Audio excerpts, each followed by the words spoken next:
Hi guys, in today's lesson we're going to be looking at worded questions. Most of the time kids get stuck on worded questions.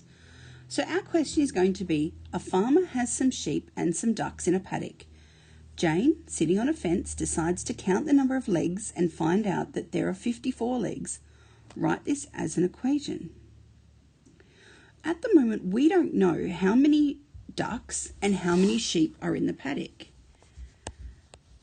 But we know that sheep and ducks are both important, as is the number 54, because 54 tells us how many legs we've got all together. So we need to represent this as an algebraic formula.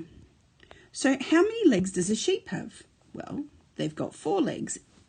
How many legs does a duck have? It has 2.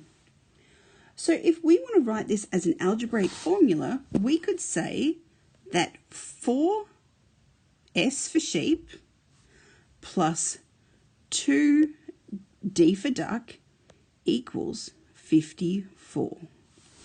We've now written this as an equation. It's an equation because it's got an equal sign in it. It's got 3 terms, 1, 2, and 3 terms, and we have multiple answers to this. So you could solve it in that you could divide 54 by 4 and then work out how many 2's you've got left.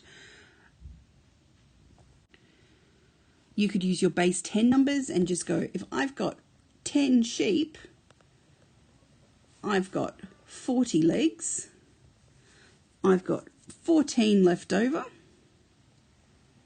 which means I've got 7 ducks.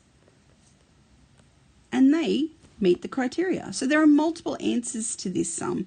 You don't have to choose the most complex. You can choose the easiest one that works for you. The easiest one that works for you might be going, I have 4 times 13 equals 52. So I can have 13 sheep and 1 duck. It still meets all the requirements.